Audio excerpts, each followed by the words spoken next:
Hello and welcome to episode 58 of the Weighing Room, where the three of us are back together again this week, and we're going through the big races across New Year's Eve and New Year's Day, previewing the action from Newbury and Cheltenham, with some classy graded action on offer across both days. Frankie, what a Christmas period it was, wasn't it, from the racing side? But how was your Christmas?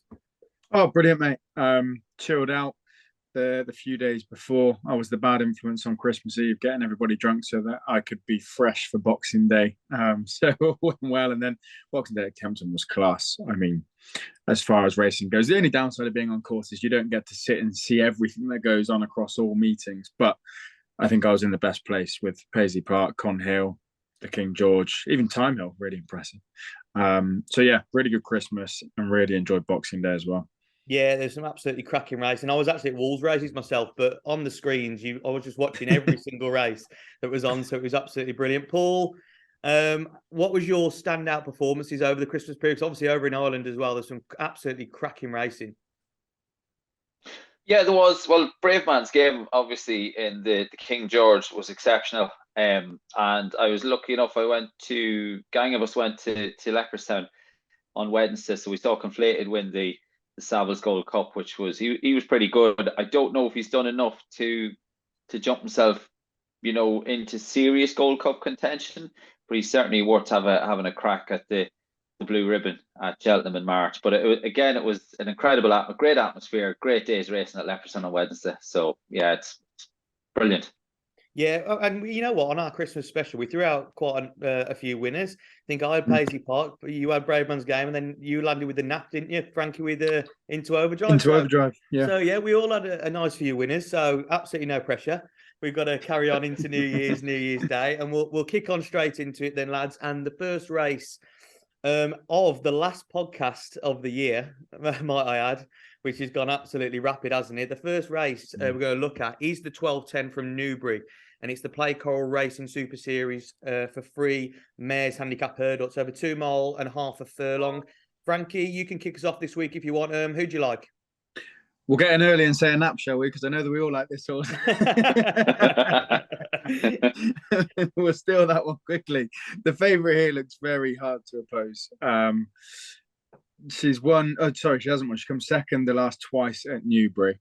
And what stood out for me was the improvement I think you saw from that first initial second on the 3rd of November. And then when she came back and was second to First Street at the end of November when Cobden rode her, I thought he gave her a real confident ride. She travels really nicely. She's not the best over her hurdles, but she'll be getting better with each run, as we've already seen. And a second to First Street, who was second in the county behind State Man. I know she was getting loads of weight from him, but looks to be a rapidly improving horse. Cobden's back on again. Has gone well at Newbury the last twice. Just ticks a lot of boxes in a fairly weak field, and I think 13-8. What I'm seeing at the moment is I'd call that value. I know it's short, but I think could be shorter and probably will be on the day. So the Nichols favourite for me in the first. Yeah, Grivitana, she's very, very tough to oppose. Are you in the same camp, Paul? Yeah, same camp, James. Just going back to her last run when she was second, the winner, First Street, won off a handicap mark of 146, is now rated 150, and the third, who finished behind the selection, was Teddy Blue, who ran off 129. The handicappers dropped Teddy Blue to 128. The highest rated in this lineup was 123. That's Perfect Myth. So if Grivitana throws in anything like her last time out second, she wins a minute here, and that's just it. Going to give a mention, I thought might have been a little bit of a bigger price, but it's not. Hovering around the 7-2 mark is the Robert Walford trained Amelia's Dance, who was a good winner at Taunton last week. It's a quick turnout. I think that's worth a mention. Amelia's Dance was a winner of 2 races last season. I think it was back in January, and they were just 12 days apart. So I think Amelia's Dance is worth a mention, but I think Grivitana will have too much. Yeah, I'm in the same camp, and we'll make it 3 out of 3 to kick us off, because Grivitana, for all what you've mentioned, and from what you were saying then, Paul, she's only raised £1, wasn't she, Grivitana, for her last run? Yeah, I don't understand that. Yeah, I think that could be a block. Like, I think the 13-8 about her at the moment, I think she'll be shorter, much shorter come the off. I think, Frankie, you're right to put her up as like nap territory because she could just be head and shoulders above this field. And it just looks a perfect bit of placing by Nichols just to get her.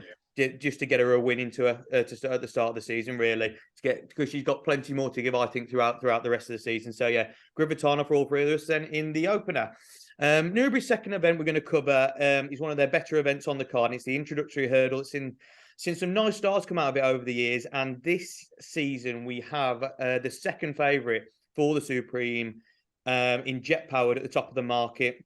He'll be looking to cement his claims for that Supreme behind, obviously, Facile Vega, who came out over Christmas and did that himself. Paul, is it just as simple as Jet Power just goes and wins and shortens in the market for the Supreme? Yeah, I think it is, James. He's round about the 6-7 to 1 mark for the Supreme. I don't think at 12.45, 12.50, bar disaster, he's going to be that price come Saturday afternoon. I thought he was very good on Sable and UK debut. He had a slight tendency to jump out to his right. He did a little bit at the last, but I think that was more to put himself right. He's quite a big horse, but he's very athletic. And I think that was just to put himself right. He corrected himself on the approach to the wings at the last. Nico was doing a lot of looking around him from the landing side of the last hurdle to the winning line, which is always a good sign. He obviously didn't feel from what he was sitting on that he was going that fast. Yet there was plenty of daylight between himself and the second. And like I said, he's already 6-7 to 1 for the Supreme. I don't think he'll be that price shortly after 12.40 on Saturday afternoon. Jet Powered for myself. Yeah, I completely agree. I'm with you. I can't see past this horse. And one thing I liked about Jet Power's last run is if you look who he beat in ITAC Blue, the Skeltons think a lot of this horse. So for De Boinville to be looking round, for Jet Power to be doing absolutely nothing really out in front to go and win by 11 lengths, just shows how good this horse is. Yes, he's under a penalty for this race, but a few are in the race. I think he's absolutely way better than this field. And I think the way to play this is probably to double up and back in for this race and back in for the Supreme if you want to get the best out of that price. Because even though Facile Vega was brilliant, this horse looks a big baby to me and just got plenty more to come. I'm not saying that Jet Power will go and beat Facile Vega, because I'm in the Facile Vega camp because I think he's a great horse, but I think there's a lot more to come than what meets the eye with Jet Powered. I'm just so excited to see what can happen on Saturday. But he cost £350,000 and he's not going to be a bad horse, but hopefully he can go on to have a great career. And I think he'll definitely win this race. Frankie, it's that simple, isn't it? Yeah, same boat. There was nothing that got near him last time at Newbury. And to be honest, there's nothing in the field that looks like it will. It's not even as if he's really coming into much better company. So it should just be straightforward again. So hopefully, a nice start for punters at Newbury if the first two faves go in as we all predict. Let's hope so. And from the way you look at it, you'd like to think that would happen, but this is horse racing and anything can happen. Another nice event we're going to look at then from Newbury is the Class 3 handicap chase. Again, over the same distance of 2 mile, half a furlong. And again, this is probably the first race that the betting heat looks quite competitive, I think. Frankie, because you've got a few near the top of the market. They're all similarish price, with like Gamma Ray around 3 to 1, Only Money 4 to 1, and Gaelic Geordie at 4 to 1. I'll let you start in this one. Who do you like? Yeah, the top three, as the market suggests, are probably the most competitive. Gamma Ray, the most unexposed. But to be honest, I wasn't wowed by his performance last time out. Gaelic Geordie, another that you mentioned, maybe the mark's been protected slightly as a result of falling when going okay last time out. But the one I like is the other, Only Money. I can't understand why this horse has been dropped £1 for finishing second to Amarillo Sky last time out. That day, that horse was well in. There was money for it. The Tizzards were confident and it went and won well. Only Money finished second, but was clear a third, ran a really good race round here after 1, 2, 3, and it's dropped down to 1, 2, 2. And I think they're just going to come back and hopefully get their nose in front this time round. The only worry is doesn't finish his race off that well. It can be a little bit one-paced, but for me, 122 is a fair enough mark. I was really happy with the second last time out, and as I said, the favourite, I think, on the day was well in it and was well fancied. So Only Money to go one better for me. Yeah, Only Money 4 to 1, definitely got a big chance. Paul, who are you with in this one? Well, by process of elimination, I'm going to take a chance on Gaelic Geordie. Gamma Ray has only had the 3 career starts today. 1 in a bumper, 2 over hurdles. It's going to be a fair ask, I think, to make it a win and start over fences, especially around Newbury. I know they'll have done all the schooling and whatnot, but essentially essentially Gamera is still learning to race and whatnot. So you're thinking Gamera is having to learn to race and jump. It's just going to be, it's a lot to ask. It'll be a fair performance now, and a bold shout by Connections if Gamera leads them home here. As Frankie mentioned, Only Money, I think, is better suited to sharper tracks. I tipped up Only Money when he was last seen. I don't think it's quite a stiff 2 miles here at Newbury. So for that reason, I've gone with Gaelic Geordie, who is a course and distance winner and was in the process of running a nice race at Lingfield last time out, only to slip up on the landing side of 2 out at Park Company with jockey Robbie Dunn. That run was on heavy ground, and as we all know, when Lingfield heavy in comparison to other tracks can take its toll on horses. But I think if none the worse from those exertions at Lingfield last time out, I think Gaelic Geordie should give you a good run for your money at around 5 to 1. Yeah, well, this is what we love, isn't it, about horse races? Because yes, we've gone in with the first 2 favourites all the same, but we've all got a very different opinion of this race from different angles. Look, I respect Only Money. I can see your angle there. Why I don't like that horse for this race. I also can't understand why it's gone down a pound for that race with Amarillo Sky. But if you actually look at some of its form, I think there's going to be a bit of rain at Newbury, and I think the ground could get soft. If you look at the form with Only Money, he likes top of the ground, he likes good ground. Some of his form on soft is a bit sketchier than when it is on good ground, so that's why I opposed Only Money. For Gaelic Geordie, it was the fall last time. Some horses, I know they can come back, can't they? No problem with no bother, but some it can affect, and they might just dither at the fencing in a race like this, even though some of the horses at the back end don't look the strongest. I think near the top of the market, you can make a case for a few. So the reason why I went for Gamera was, yes, it's a big task up first time going over fences. But if you look at Venetia Williams over the Christmas period, she might not have had all those winners, but the horse in running well. She's just had a winner at Haydock as well.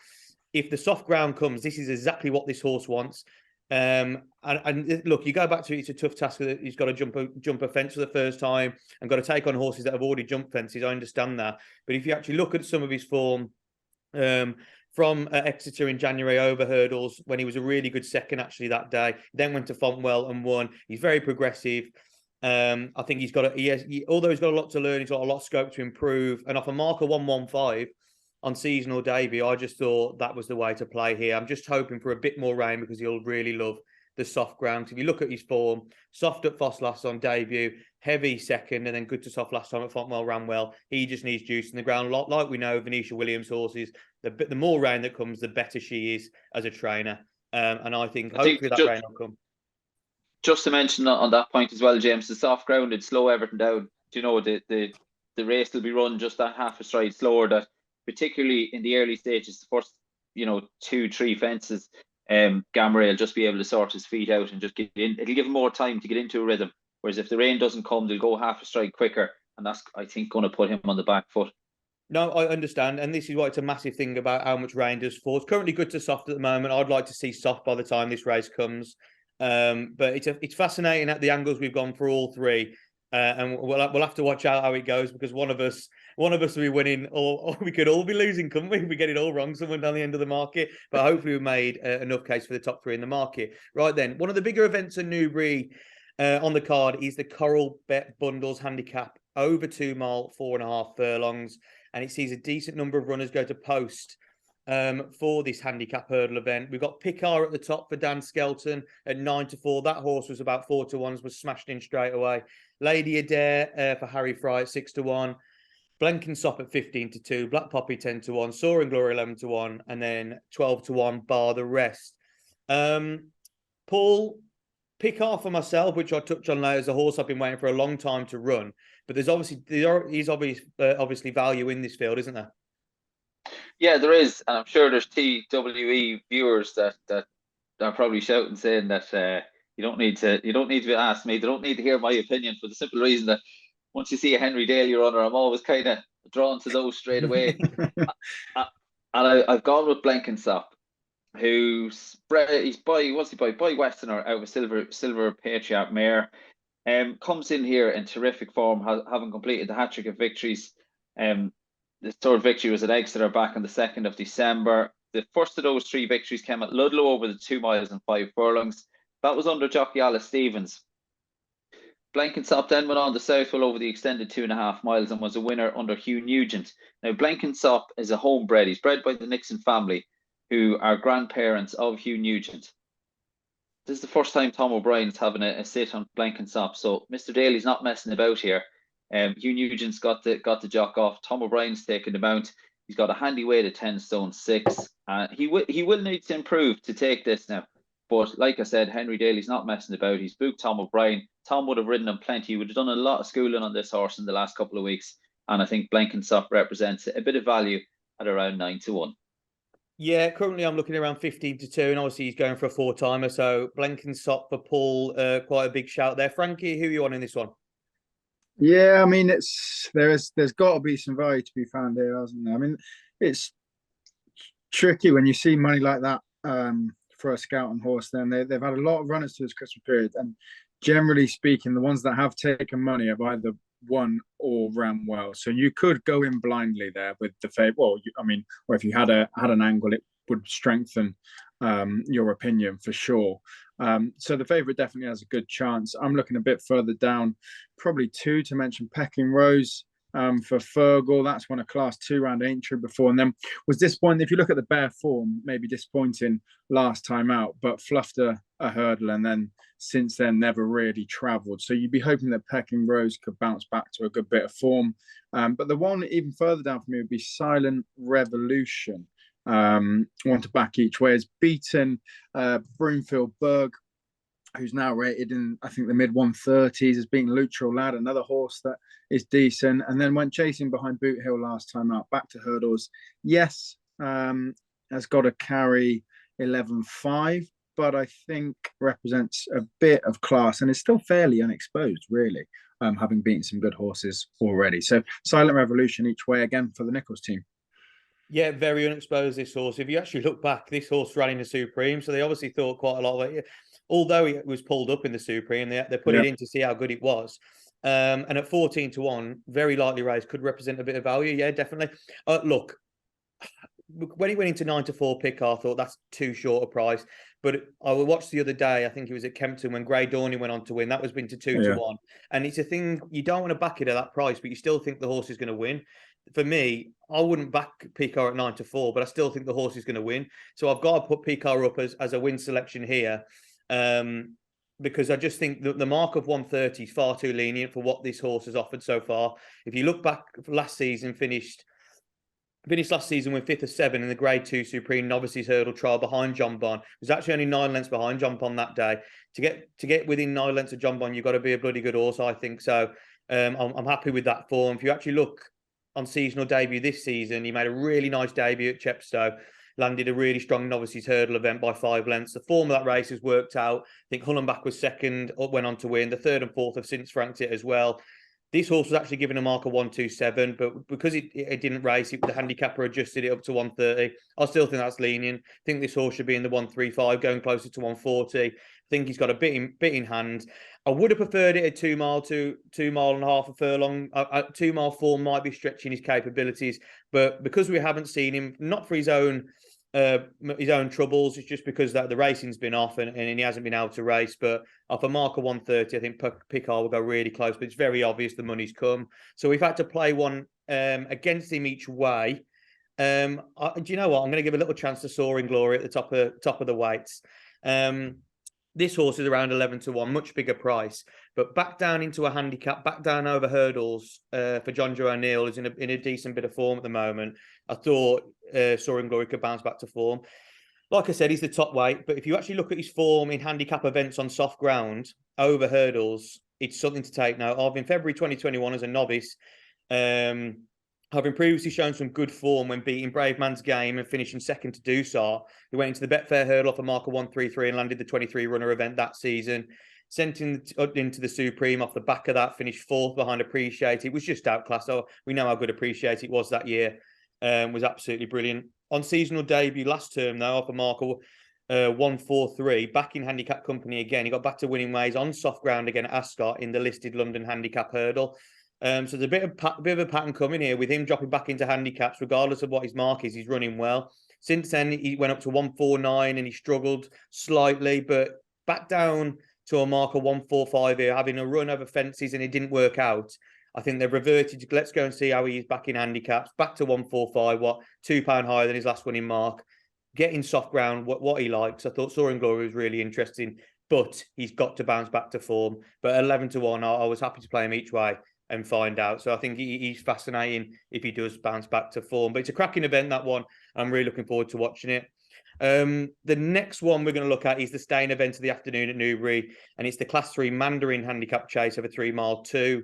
Again, we see a tough betting market where the favourite here is 11 to 2 at the top of the market, 5 to 1. So you know it's going to be a tough race to unfold. Frankie, we'll start with you on this one. Who did you land on? Yeah, there's some tricky races to find a winner, isn't there? But I do like cards like this where you can go through and probably smaller stakes, but a little poke each way. And if you land one winner, then it's pretty much paid for your day, or if you can get a few places here and there. So I do like cards like this. I'll mention two. One would be under supervision for the Twiston Davis. He's got to carry a fair bit of weight, 12 stone 1, but he does drop down into a Class 3 after coming third in a Class 1 round Cheltenham and winning a Class 2 at Donny. And at Cheltenham, I think he was actually carrying around 11.9. I'm just looking at 11.8, so not miles off of 12 stone 1 that he's got to carry and lug round 3 miles 2 here. So under supervision, yes, carrying a lot of weight, but represents a little bit of drop in class. But my selection would be Killer Kane for the Tizzards. Last 2 runs, on numbers alone, you wouldn't be too impressed. 6th at Exeter, but if you watch that back, the first 6 or 7 of 11 pretty much jumped the last near enough together, and there's not a long run in after that last, and he fluffed the last and as a result finished 6th, but was well in the race coming to the last that day. And then 4th in what I thought was a pretty hot race round Newbury last time out. As a result of those 2, he's back to 127. He's previously won a listed race off a 126, albeit over shorter, but earlier on in his career. I think this is maybe an opportunity to pounce off a slightly lower mark than what I think his ability represents. So Killer Kane for the Tizzards for me. Yeah, Killer Kane 14 to 1. And you know what? Even though I'll be happy for you that Killer Kane's won, I've jumped off this horse now. And we know what happens when we normally do that on this pod. They normally go and win. So Killer Kane at 14 to 1, I think does represent value. And I think he's better than his mark. But he's got to put it all together and he's got to show us that he can do it. Yeah. Paul, for yourself in this one? I've gone with Killer Kane also. I just thought it's his first time trying this trip at 3 miles and 2, but I thought in the fashion that he ran the last day, I thought he left the impression that it is worth a try at this trip. The trip might find him out, but I do think if he gets it to 3-2, if he gets into a nice rhythm and they go an even gallop, I think he'll be bang there come the end. So I'm siding with Killer Kane also. Yeah, this is really going to hurt me, isn't it, if Killer Kane goes on to win now? Because I am a fan of the horse. Absolutely. Yeah, but I've jumped off him now. And I hope he drifts as well. I hope he's about 20 to 1. I might just have to back it now, just in case. But yeah, the one I've gone with, and Frankie, you mentioned it when at the start of your segment for this, it was under supervision that I've gone for. And yes, he has got to carry a big weight, but coming into much calmer waters. And if you look at actually how it ran in that race, you didn't think it was actually going to finish, but he was one of the biggest eye catchers I've actually seen across any of the meetings at Cheltenham this season, because the way he rallied up the hill, he was going to finish at the back of the TV 6th. He finished 3rd by actually 5.5 lengths. For me, getting up the hill, that was over 3 mile 2 that day. I think this horse would go over further, which would be no problem in time. But again, back at 3 mile 2 here, off his mark, the same marker 136, he's got bundles of potential. This horse is only 6 years old. He's got plenty of more scope to improve here. I'm hoping he'll strip much fitter for that first run. And I thought 8 to 1, he was a solid each way player, because even though he might not be up the pace with the start of the race, he'll be creeping into it. And if he can jump better side than he did at Cheltenham and be closer, come the final 2 or 3 fences, I think he'll fly home. And hopefully he'll get up late on. But yeah, for me, under supervision was a big eye catcher, and I hope he goes on to show what he can really do in that race. Right then, the big race of the afternoon at Newbury we're going to cover on this week's podcast is the Grade 1 CHALLOW Novices Hurdle over 2 mile 4.5 furlongs. This race has been won by Paul Nicholls consecutively over the last 2 years. Brave Man's Game, obviously, he's gone on to win the King George, and Stage Star has turned out to be a really nice horse. He's obviously got the favourite again. this season with Hermes Allen at 10 to 11 at the moment. Just behind him is Joe Machan for Paul Nolan. The Irish Raider comes over. Harry Skelton, Dan Skelton got Vicky Vale at 17 to 2. Crambo's interesting at 11 to 1 for Fergal O'Brien. And then we've got 18 to 1 bar the rest. So, Frankie, we'll start with you on this one. Is it as simple as Hermes Allen goes and wins this race? One thing I do want to mention is that how brilliant is it to see 14 runners go for a Grade 1 in England? It's absolutely superb. It just shows what a bit of racing being off for 2 weeks has happened. We've actually got a big competitive runners in a Grade 1, haven't we? I know, yeah. I saw someone tweet that actually, and it hasn't happened by chance that we had a break. Now we've got good field sizes and competitive racing. It is brilliant to see, and it's a great race. I wouldn't say it's simple, but I kind of went through the card trying to get the favourite beat, and I struggled to find a load of confidence in any other horse.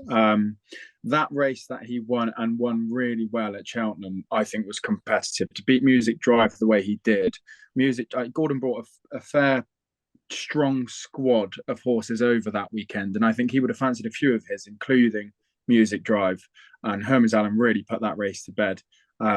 You then add the fact that Nicholls has won this the last twice. We know how good he is at targeting races and winning races. I mean, Brave Man's Game going and winning the King George is probably a perfect example of that at the top level. And when you see those colours, trainer, jockey, and a very good horse that won last time out, it gets very hard to oppose the favourite. I think from a betting perspective, you could play Hermes Allen to win and the second favourite each way, because there's such a difference in price here. And if I had to find the danger, it would be the Irish Raider, who finished his race really, really well last time out. And if you get a 7 to 1 winner, you don't mind that you've backed the favourite at even money. And if you get an even money winner in the and a 7 to 1 shot places, then happy days. So I know that's easier said than done to go and essentially back a forecast. But the difference in prices for Hermes Allen and the Irish Raider gives you a chance to back both, in my opinion. Yeah, definitely. There is value to be found behind the favourite. Even if you do think the favourite's going to win, there is big each way angles in this race.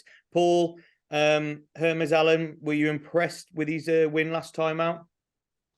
Yeah, very much so. I think Gordon's horse, as Frankie mentioned, he tried to go with him in the early stage. It was the only one that tried to race with Hermes Allen, and he ultimately paid the price. Looks a cut above average here. So I think unless Hermes Allen goes a shade of odds on, I'd be happy to get involved. I think we're hitting that territory here again. I think Hermes Allen wins this. Bar disaster, he wins. It could be a question of how far. If I was going to have an each way poke, it's unfortunate we're recording on Friday afternoon, and Attica has been a withdrawal in the early stages of Friday. Kind of what are we on now? We're almost at 3 o'clock. Attica has been taken out in the last half hour or so, which is a shame.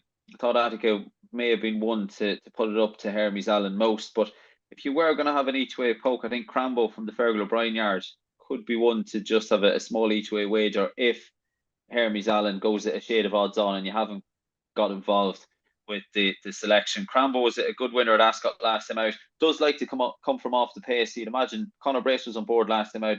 Paddy Brennan takes over on Saturday afternoon. So Crambo, you'd imagine, should be staying on when the rest have cried enough, and might just nick a bit of place money. But on what they've done so far, Hermes Allen is the one they'll have to catch. Yeah, I'm exactly with you, and I think you're absolutely bang on about nap territory. I think Hermes Allen is an absolutely smashing horse. Again, when we're talking about jet power, this horse is one of the most expensive point-to-point horses bought this season. Obviously, French bred, costing 350,000 at Cheltenham's December meeting last season. When he won at Stratford by 27 lengths, it's very strange to see a horse of this calibre, I think, go and start at Stratford, isn't it?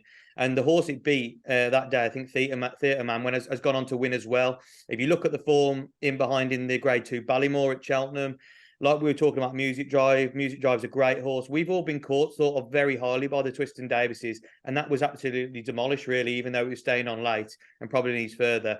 The form is solid for me. I think he'll be, if not better, very similar standard to what Brave Man's Game's turned out to be. And I think he'll be better than Stage Star. I know it's a tougher renewal with different horses in there, but I think Hermes Allen will be very, very tough to beat because the way he jumps his hurdles are so slick, and he's got staying ability in there as well.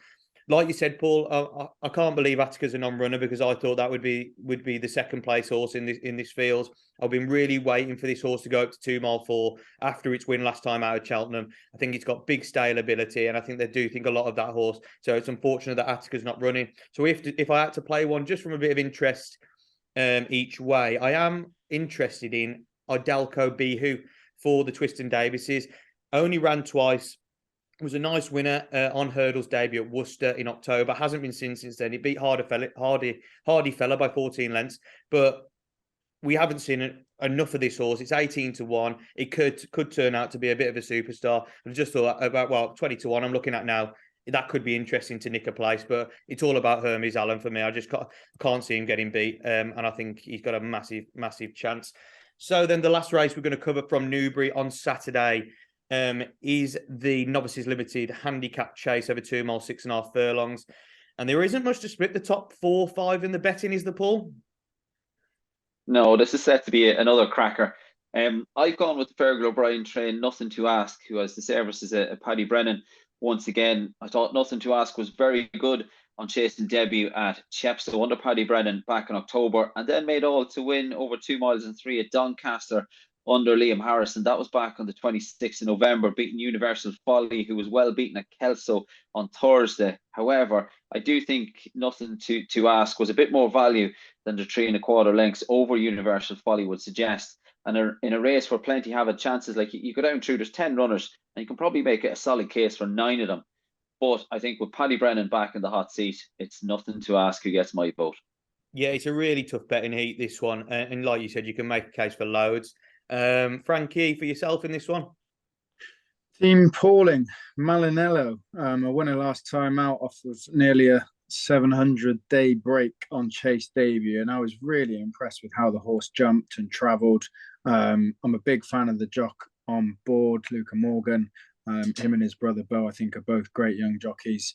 And, you know, to come back from such a big break, to jump so well on Chase debut, you've got to think that this horse has been doing some good work at home, and they've got him ready to race. And hopefully he can just follow up that performance and maybe even improve a little once again, because this race isn't too dissimilar to the one that he won last time out. Yes, he has gone up 4 pounds in the weights, but a bit more match fit, a bit more experience over fences, and ready to rock and roll again with the same jock on board. So Malinello for an informed Ben Pauling yard as well. Yep, I'm with you on this one, Malinello. I tipped him up when he won last time, and I couldn't actually believe that he actually got up to win because of how long it had off. My only worry with this horse is you've seen a lot this season when horses have had a long break and come out and run well first time out. They then blow up second time out. Yeah. I hope this doesn't happen, because I've seen it happen more often than I've seen it before in any season, really. I've seen it happen a few times this season. And I hope it doesn't happen to this horse. I hope Ben Pauling's just been really patient with this horse, got it to where he wanted. And if you actually look at his marker 132, I think this could be a much better horse than 132. You look back to his bumper days, he was finishing close in behind the likes of Third Time Lucky, Bothwell Bridge. Those horses were thought of quite a lot. And obviously Third Time Lucky's turned out to be a really nice horse. Went over hurdles, finished behind Flash Kalonji, is also a nice horse in his own right. But what this horse has really wanted is fences. And when it ran at Newcastle last time out over that 2 miles 7.5, he showed staying ability. He got a little bit tired late on, but the race was already done with. But he showed that he could jump a fence brilliantly. It was a great ride that day by Luca Morgan, who takes the ride again. And he's only £5 higher. The marker 127 last time was too small. I think the marker 132 is still too small for him. I think he's got juice in there. And Malinello around 6-1 was the way I play this as well. But like you said, Paul, you can make a case for a few. If the ground really turns soft, I could see Surrey Quest for Nicky Henderson running a big race around 15-2 as well. So I'll throw him in the mix as well. But I will be sticking with my first selection, Malinello. I think he'd go close again.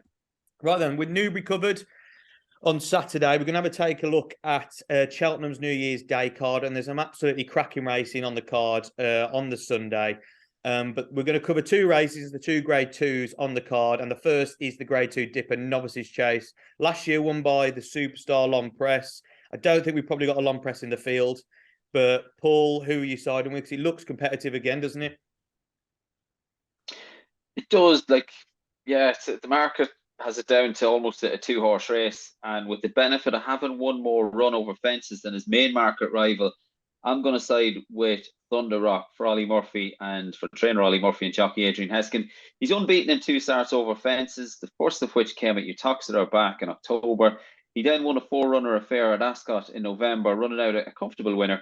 He got the bit better of Solo by 8.5 lengths, and I think he represents a lot more value than the favourite. Thunder Rock is currently around about the 5-2 mark, with Monmoral around about 5-4, and at 5-2, I'd be happy to get involved with Thunder Rock. Yeah, I'm completely with you here. I think Thunder Rock's a value in the field.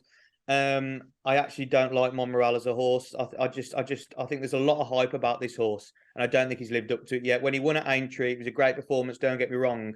But since then, yes, he's had little niggles, but has never lived up to the expectation I think they thought this horse was going to be. He's always been waiting for that soft ground. He might get that at Cheltenham, but for horses that aren't as versatile and always have to be pulled out all the time, it just gets on my nerves slightly. And you know, when you want to love a horse and get behind a course, and Monmoral's just one I've never have. Not to say that it's a bad horse, not at all. I think he's a very good horse, but for me, I was happy to play Thunder Rock against Monmoral. I don't think he's a strong favourite at all. I might be proved wrong. I might have egg on my face. That's what these podcasts are for, aren't they? To look back and see how stupid I've been. But I think Thunder Rock, he's the highest rated chaser in the field, coming out of handicap into a grade 2. Ollie Murphy's in absolutely flying form. If you actually look, he probably wants it good to soft as well, where the best performances have come. But he actually has one run on heavy ground where finishing second in quite a decent race. So I think he will handle if it does go really soft at Cheltenham. I know rain is forecast there. Obviously, we're filming on Friday afternoon, but that race is on Sunday. But yeah, I thought Thunder Rock was the value in the field, definitely. And hopefully he can go and show what a good horse he is, because he's been brilliant on his 2 chase runs this season. Frankie? I found this one really tricky. Really tricky. I kind of went backwards and forwards on the 2. And I think it's tricky because I've got Monmoral down as the most likely winner, but I probably wouldn't be backing it at the price. But the aim of the game here today is to try and pick the winner rather than to try and find the value as such. I mean, Thunder Rock, as you both mentioned, 5-2 compared to 5-4, the way that he's ran over fences and really been fired into them, which I really loved about Thunder Rock's been great. Beauport at around 6-1 has only got to bounce back to a bit of form and jump better than he did last time out. But that being said, Monmoral, the way that this horse travelled and jumped with John Bon, although well beaten in the end, of course, John Bon, over 2 miles, that's his game, and he's probably of the best 2-mile novice chasers about this season. But the way that he was able to travel with him, jump with him, and didn't look miles apart for 3/4 of the race, I was really, really impressed with. And you could maybe say the same about Boot Hill, who did the same with John Bon, wasn't disgraced until, the jump the last and John Bon was able to kick. Boot Hill's gone on and won a race of a lesser quality with no John Bon in there. And I'm kind of taking the same opinion. If you watch it up till, between the second and the last, Monmoral jumped beautifully. He travelled with John Bon, and yes, he doesn't have the top class, but I think he does have that little bit more class on the rest of this field. So it's short. It's like a frustratingly short price because off of ratings and off of what they've done, I think they should be closer. But Monmoral, the most likely winner for me. Okay, we're going to move on to the last race we're going to cover. And this, for me, lads, was the toughest race of them all, because I can make a case for every single one of them. And it's the grade 2 Real Kill hurdle over 2 mile, 4.5 furlongs. It's a very strong field go to post for this year's renewal. And like we were talking off air, he has horses going from 2 miles up to 2 mile 4, and horses got from 3 miles down to 2 mile 4. So you've got to make a case: is he going to go into a stayers race, or is it still going to be a speed test? Frankie, we'll start with you on this one. Who did you land on? Because I found this really tough. Yeah, again, this is a proper race, isn't it? I'm at Cheltenham and I'm really looking forward to this. Every single horse in here is a proper horse. And they're horses that I've backed over the years or followed over the years, or we've seen come out this year, like Nappers Hill, and kind of impressed beyond what we might have expected. But it's one of those where I've gone round and round in circles and I've stuck with the favourite in Marie's Rock. A Cheltenham Festival winner, and then to back that up at Ireland, that's what gets my vote of confidence here. When she's beaten Stormy Island, that's a horse that has mixed it in with the boys before. Epatante probably didn't run to her best that day, but again, if you threw Epatante in here, I'm sure she'd be a short price favourite.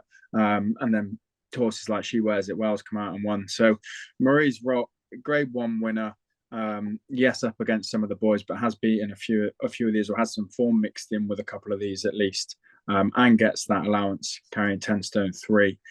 11-4 is not exactly the shortest favourite we've talked about, so it's still a price that's backable for me, and I'm going to stick with Marie's Rock here.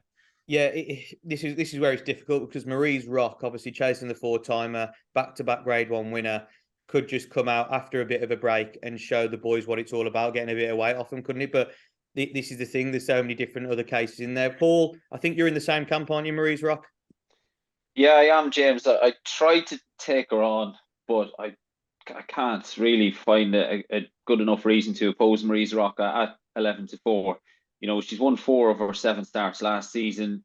Despite, like we spoke about it off air, she does pretty much everything wrong. You know, if you pause the race after half a mile, you'd say, geez, there's no way she'll finish the race. She generally races so keen in the early stages, you think no way she'll get home, but she does. And she's been incredible. Dual Grade 1 winner. If she retains her ability and her zest for racing, she's the one they all have to beat. If she doesn't, I'd imagine Nappers Hill would be the one to capitalise. But after saying that, on what we know, I'm siding with Marie's Rock. Yeah, another vote for Marie's Rock. I can absolutely see it. I can absolutely see it. But the reason why I took her on was because if you look down her career, she has just thrown in that one odd run that hasn't quite been the same as all her other wins. And as a mare, you'll know more, Paul, there's mares that can be in season, that can throw in wobblies, more so, I think, than the geldings throughout the season. I think they're when it comes to racing, I've just found that a mare can cock up more than a gelding. I might be wrong there, but I think there's little niggles with them throughout seasons. Look, I'm not saying that's going to happen here, but I just thought 11-4, maybe 5-2 in other places. I thought that was slightly skinny for her first run of the season, even though she has got all the class in the book. You don't win a Grade 1 mare's hurdle at the festival, go to Punchestown and beat Epatante as well if you're not a very good horse. And getting the weight off the field in this, she could be absolutely brilliant. But saying that, Nappers Hill at 9-2 is a bit of a price here, I think, because even though he's going back up in trip, I don't think he's got any problem with that. He has been waiting to run at 2 miles. He was waiting for the International. He was also in the Christmas hurdle, but he was never going to race against Constitution Hill because who would?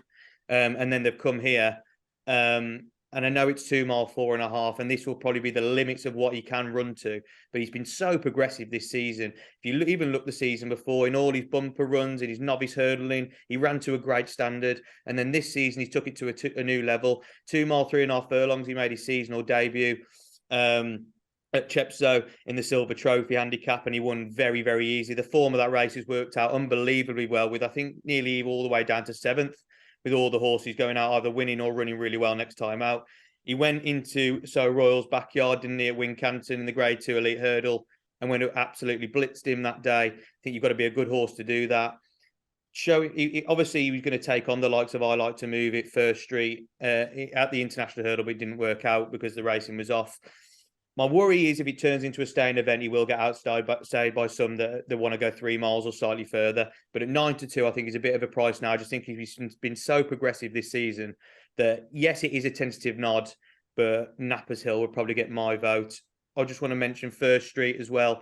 First Street was also in the International Hurdle, and I think that horse has won over 2 mile 5 as well. So if you look at the form with that, second to State Man in a county hurdle, Frankie touched on it earlier when talking about Gravitana. So this horse is obviously one to talk about as well. And then another one that caught my eye around 12-1 was Botoc Has, because I know this is coming back in trip, but if it did turn into that staying race at around 12-1, this horse has been so progressive this season that could run another cracking race. This horse won over 2 mile 3 at Fontwell in the National Spirit, so he will get the trip. I think he probably wants 3 miles now. Goes well around Cheltenham as well, doesn't he? Oh, he does, yeah. Most of its runs around Cheltenham, and over the last 4 runs, I think he's been in the top 3. So yeah, like I said, it's a fascinating run because you can make a case for loads. You've got horses like Dashel Drasher, they're getting overlooked again when you shouldn't, because he always runs his race. I Like to Move It. Will he get the trip? I don't know, but he's a gallant horse, isn't he? And he likes it around Cheltenham as well. It's a fascinating race. And you can make a case for loads, but around 92, I think Nappers Hill would probably be the way. I would play it with a note to First Street and Botoc Has. I think they're in big races as well. Right then, lads, that's all the races covered for this week's podcast. And now I need your final nap of 2022, please. So, Frankie, you had the winner with Into Overdrive, didn't you? 11-2 last week. So we'll give you the honour this week. Grivitana, but if you'll allow me, a Grivitana Hermes Allen double. Yeah, you can have Paul that. Nicholls double at Newbury. I think they've both got a great chance. So yeah, I'll play the Nicholls double at Newbury. Yeah, no problem. Paul, for yourself? Well, I'm going to mention not naps, but it's got to mention we got a good competitive card at Fairyhouse on New Year's Day, and looking forward to seeing James de Burley make his chasing debut. Darryl Jacobs coming over for the ride in the 310 at Fairyhouse on New Year's Day. And also a horse from the Lorna Fowler stable, Banjax, who I think attracted a bit of support when finishing second on racecourse debut under a 7-pound claimer who I'm unfamiliar with. But Pat Taff, who also claims the 7, he's had a few winners from a good racing family, be well known within Irish racing circles, takes the mount on New Year's Day. And I think Banjax can go one better, certainly has every chance of going one better in the 345, the bumper at Fairyhouse on New Year's Day. But for nap territory, I'm going to Cheltenham and I'm going to the Dipper Chase on New Year's Day. On Sunday, I am with Thunder Rock for Ollie Murphy and Adrian Heskin. Lovely stuff. Got a big chance, Thunder Rock. Yeah. Frankie, I'm actually going to join you with a double because I had a double plan for this. Hermes Allen does feature, but I know he's short, but he just won't lose. Jet Powered in there as the double as well. So Jet Powered, Hermes Allen double would be my nap. And I just think they've both got great chances. I know they're short prices, but hopefully they go and win and they pay out and everyone's happy. But lads, thanks as always.